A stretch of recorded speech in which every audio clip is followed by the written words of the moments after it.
네, 오후장을 녹여줄 달달한 10분 전략 챙겨보는 시간이죠. 이 시간에 MTNW 이달의 어드바이저와 함께하겠습니다. 위원님 안녕하세요. 네, 안녕하세요. 네, 위원님 반갑습니다. 국내 증시 다시 상승부를 지켜내고 있습니다. 이러한 시정에서 어떤 전략 세우면 좋을지 오후장 달달한 포인트 확인하고 오시죠. 네, 오늘의 달달한 포인트, 빅 이벤트 앞 눈치 보기입니다. FOMC라는 큰 이벤트를 앞두고 국내 증시가 눈치 보기 장세가 펼쳐지고 있습니다. 우리 시간으로는 내일 새벽 3시 30분쯤에 결과가 나올 텐데요. 장 초반에는 그래도 탄력도가 붙었는데 시초보다는 조금은 떨어진 상황입니다. 금리 동결에 대한 가능성에 그 강한 무게감에 실리고 있는 가운데 어떤 전략 유효할까요? 네, 저는 뉴욕 증시 상황부터 좀 점검하고 넘어가 보도록 하겠습니다. 저는 뉴욕 증시는 FOMC와 같은 주요 일정을 앞두고 소폭 상승 마감하는 모습이었는데요. 이로써 팬데믹 이후에 가장 긴 월간 하락을 기록했던 10월이 마무리가 되었습니다. 우선 미국의 주요 지표들부터 점검해 볼 필요가 있을 것 같은데요. 전일 발표된 유럽의 경제 성장률 잠정치는 전분기 대비 마이너스 0.1%로 시장 컨센서스를 하회하면서 예상 밖의 역성장을 기록을 했습니다. 자, 물가 상승률이 전년 대비 2.9%로 나타나면서 2021년 7월 이후 최저치를 기록을 했지만 이제 더 이상 유럽의 물가 하락을 긍정적인 시각으로 바라보기 어려운 상황입니다. 자, 일본 중앙은행이 10년 만기 국채금리 변동폭의 1% 상한선을 없애기로 발표했음에도 불구하고 단기금리와 같은 통화 완화 정책의 기본 틀이 유지되면서 엔화 약세가 심화되고 있는 모습입니다. 엔달러 환율은 1달러당 151엔을 돌파하는 흐름이 나타났고요. 엔화 약세로 6개국 통화 대비 상대적 달러의 가치를 나타내는 달러 인덱스는 상승하는 흐름이 나타났습니다. 전일 발표된 미국의 케이스 실러 주택 가격 지수 보시면요. 전월 대비 0.4%, 전년 대비 2.6% 상승을 하면서 시장 컨센서스를 상회를 했습니다. 현재 미국 도시의 집값은 7개월째 상승 중이고요. 집값 상승 영향으로 전일 국채금리가 소폭 상승하는 흐름이 나타났습니다. 전일 발표된 컨퍼런스 보드의 소비자 신뢰지수는요. 102.6으로 나타나면서 전달 대비 하락을 했고요. 자, 컨퍼런스 보드 측은 소득 수준에 상관없이 전반적으로 소비자들의 심리가 얼어붙고 있고 또 식료품과 유가 영향이 크고 정치 상황, 금리 등에 대한 이러한 우려가 증가하고 있다라고 밝히면서 내년 상반기에 짧고 얕은 경기 침체가 올 가능성이 있다라고 밝혔습니다. 자, 주요 지표들이 모두 내일 집중되어 있는 만큼 시장은 큰 변동성 없이 숨죽이는 모습을 나타냈고요. 개별 기업들의 실적이나 개별 이슈에 따라서 희비가 엇갈리면서 뉴욕 3대 지수는 모두 소폭 상승 마감하는 모습이었습니다. 자, 이제 국내 지수 상황 살펴보겠습니다. 기분 좋게 상승 출발했던 국내 증시, 기관들의 매수세에도 불구하고 오전 상승분을 반납하면서 시가에서 등락을 반복하고 있는 모습입니다. 개인들의 매물이 출회되고 있음에도 불구하고 외국인들이 적극적으로 매수에 가담하지 않고 있는 모습이고요. 특히 코스피에서는 오늘도 외국인들의 매도세가 포착이 되고 있습니다. 삼성전자, SK하이닉스를 선봉으로 해서 반도체 섹터에서 반등 흐름이 연출이 되고 있습니다. 하지만 2차 전지 섹터에서 조정이 나오면서 지수 상승을 제한하고 있는 모습인데요. 금일 외국인들의 수급은 오늘 반등에 나서고 있는 반도체 섹터의 대장인 삼성전자와 SK하이닉스에서 포착이 되고 있습니다. 자, 오늘장 테마 동향 살펴봐야 되겠죠. 경기도가 분도 추진과 또 김포시의 서울 편입 요청으로 김포 지역에 본사나 공장이 위치한 기업들이 메가시티 관련주로 부각이 되면서 시세를 분출하고 있습니다. 먼저 차트를 보신다라면요. 자, 누리플랜을 보실 수가 있습니다. 누리플랜이 상한가에 안착을 했고요. 그리고 코아스가 이 현상을 기록을 했습니다. 그 외 김포 소재 기업으로 XINC와 코스나인도 관련주로 부각이 되고 있는 모습이고요. 하지만 상한가에 안착한 두 종목 이외에는 별다른 움직임을 나타내지 못하고 있는 모습입니다. 제약바이오 섹터에서는 세계 최초로 경구용 항암제 FDA 승인 이슈가 전해진 종목 대화제약이 상한가에 안착을 했고요. 그 뒤를 따라서 툴젠, DDI 그리고 셀리드와 같은 제약바이오 관련주들이 동반 강세 흐름을 나타내고 있습니다. 그리고 2차 전지 섹터에서는 한국알코올을 대상으로 어제 본방송을 통해서 추천드렸던 탑 머티리얼이 두 자릿수 상승률을 기록을 하고 있고요.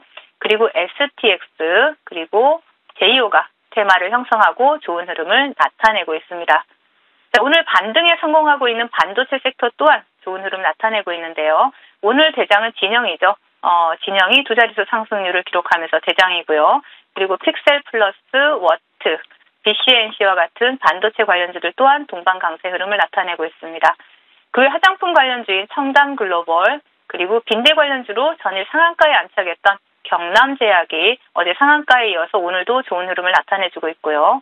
그리고 통신장비 관련주인 나이콤과 주류 가격 인상 이슈가 부각된 풍국주정을 보실 수가 있습니다. 자, 자율주행 관련주로 로보티즈를 보실 수가 있고요. 그리고 현재 연속 하한가 신기록을 갱신하고 있는 영풍재지의 대주주죠.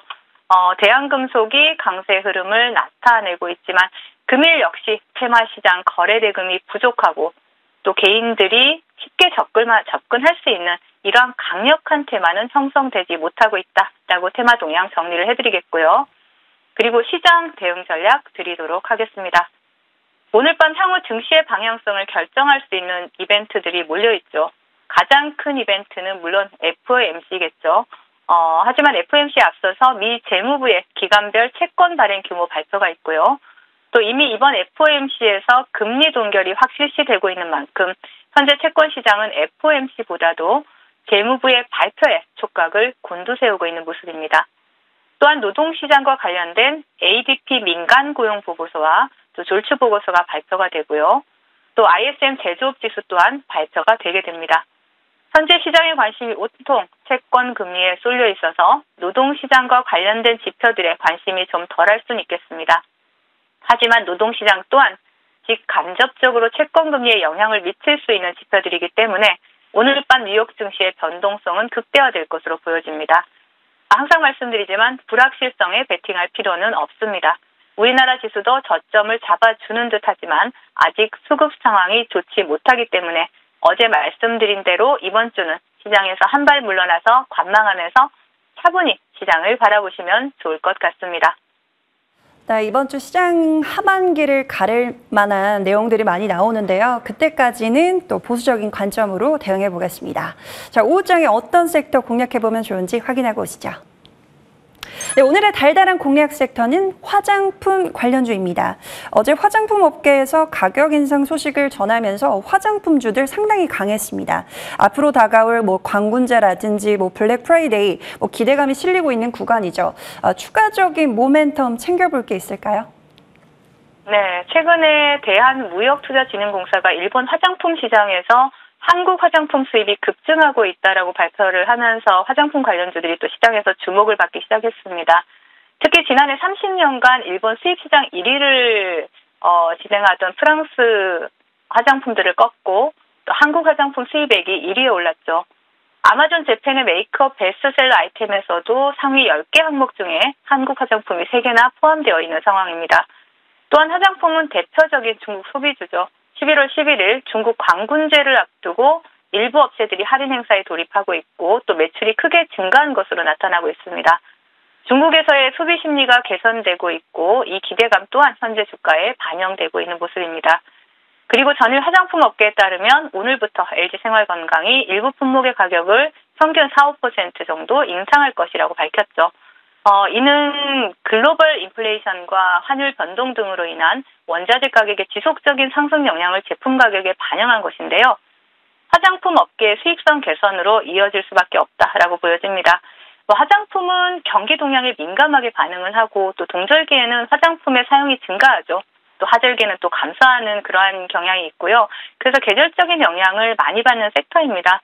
현재 화장품 섹터는 단기적으로는 중국 광군제가 있고요. 또 아마존의 블랙 프라이데이, 그리고 중장기적으로는 계절성에 의한 수요 증가와 가격 인상을 통한 수익성 개선 이슈를 갖고 있는 만큼 바닥권에서 수급이 들어온 화장품 관련주들 관심이 필요한 시점이다라고 말씀을 드리겠습니다. 네, 바닥권에서 수급이 들어온 화장품주 궁금합니다. 어떤 종목이 있을까요? 바로 뷰티 스킨인데요. 동사는 지금 현재 제조, 브랜드, 유통이라는 토탈 밸류 체인을 보유를 하고 있고요. 그리고 북미와 중국에 유통하는 글로벌 종합 화장품 업체다라고 보실 수가 있습니다. 글로벌 인플레이션, 물가 상승이나 이런 환율 변동 등으로 인해서 화장품 업계가 제품 가격 인상에 나선다라는 소식이 나왔죠. 그렇기 때문에 화장품 관련주들 어제부터 전체적으로 좋은 모습을 나타내주고 있는데요. 조금 전에 말씀드렸듯이 광군제를 앞두고 중국 소비에 대한 기대감, 이런 부분이 반영이 되고, 또 블랙 프라이데이가 또 이달 하반기에 또 있죠. 또 이러한 부분들도 또 주가에 긍정적인 영향을 미칠 수가 있고요. 지금 동사 같은 경우는 북미와 중국에 유통하는 글로벌 종합 화장품 기업이다라고 말씀드렸습니다. 그렇다면 이달 중국의 광군제, 또 미국의 블랙 프라이데이에 대해서 수혜가 기대되는 대표적인 기업이다라고 볼 수가 있겠죠. 자, 동종목 차트 보시면서 말씀을 드리겠습니다. 상장한 이후에 계속적으로 횡보하는 모습을 나타내주고 바닥을 다진 다음에 다시 지금 방향을 상방으로 돌리고 있는 모습들이 나타나고 있는데요. 자, 동종목 같은 경우는 어제 상한가를 터치하고 윗꼬리가 달렸지만 아직 시세를 상방으로 이어가는 모습이다라고 보여지고요. 어제 충분히 화장품 관련주 대장주였던 만큼 그 대장주의 역할을 해줄 수 있을 것으로 보여집니다. 그래서 일단 1차 목표가는 25,000원 제시해드리겠고요. 그리고 손절가는 17,500원 제시해드리도록 하겠습니다. 네, 오늘 화장품 관련주로 뷰티 스킨 받아보겠습니다. 바닥을 다진 시점에서 매수 타점을 잡아주셨는데요. 목표가 25,000원, 손절가 17,500원 기억해보면서 또 계좌를 예쁘게 가꿔보겠습니다. 자, 위원님의 종목 AS로 바로 넘어가 볼게요. 와, 제가 정말 놀랍습니다. 탑 머티리얼 어제 제시를 해주셨는데 지금 굉장히 큰 슈팅이 나오고 있거든요. 정말 이 시간을 놓치지 않고 위원님과 함께 해야 되는 이유이기도 합니다. 지금 목표가를 바짝 다가섰는데 목표가까지 쭉 홀딩할까요? 네, 제가 요즘은 어제 탑 머티리얼 같은 경우에는 어제 동종목을 추천드리면서 또 여러분들께 적절한 매수 타이밍을 정확하게 잡아드렸는데요. 2차 전지 토탈 솔루션 기업이고 또 LFP 양극재 양산 기대감 상승하고 있다라는 말씀을 드렸었는데 차트 보시면요. 어제 정확하게 저점에서 매수 자리를 잡아드렸고요. 그리고 오늘 최고점 기준으로 한다라면 20%까지 상승을 했습니다. 그리고 최근 시장은 제가 항상 말씀드리지만 윗꼬리가 많이 달리는 시장이다. 그렇기 때문에 목표가 72,000원 제시해드렸지만 윗꼬리가 달린다 싶을 때는 일부 수익은 챙겨가고 나머지 물량으로 홀딩하자라고 말씀을 드렸죠. 어제 본방송 보시고 시청하신 분들이라면 거의 20% 가까운 수익을 일부 물량이라도 챙기시지 않으셨을까 생각을 합니다. 일단 수익 일부 챙기신 분들 축하드리고요. 나머지 물량은 추세 상방으로 돌린 만큼 목표가까지 홀딩하시면서 추가 수익까지 챙겨가시라는 전략 제시해드리겠습니다. 수익 축하드립니다. 네, 탑 머티리얼 일부는 수익을 실현하고 나머지 물량은 목표가까지 홀딩하면서 수익 극대화해 보겠습니다. 자, 다음 종목 빠르게 볼까요? 코어라인 소프트 보겠습니다. 이 종목도 3거래일 만에 목표가 달성에 성공한 종목이죠. 계속해서 고점을 높이면서 수익이 늘어나고 있는데 상방 어디까지 열려 있을까요? 네, 항상 신규 상장주는 상승 시에 상승 탄력이 굉장히 좋다라는 말씀을 항상 드리고 있는데요. 의료 인공지능 CT 분야 독보적 1위 기업인 만큼 또 그만큼 기술력이 있는 기업이기도 하고 내추럴 판독 솔루션이 내년 1월부터 비급여 적용 수혜를 받는 대표적인 의료 AI 기업이다라고 말씀을 드렸습니다. 자, 동종목 단기간에 21,500원 오늘 목표가를 돌파를 했죠. 자, 돌파를 하면서 여러분들께 큰 수익을 챙겨드렸고요. 일단 수익 챙기신 분들 진심으로 축하드리고 그리고 시장은 항상 조정 구간이 나오더라도 시장 주도 테마 안에서 매매를 한다라면 여러분들이 수익을 챙겨갈 수 있는 구간은 충분히 나옵니다. 앞으로도 달달한 10분 많이 시청하시면서 빠른 수익 챙겨가시는 전략 구사하셨으면 좋겠습니다. 네, 코어라인 소프트까지 수익 챙기신 분들 모두 축하드립니다. 앞으로도 저희와 함께 하시면서 수익 가득 챙겨보시길 바랄게요. 자, 위원님과는 여기서 인사 나눠보겠습니다. 위원님 오늘도 달달한 말씀 고맙습니다. 네, 감사합니다.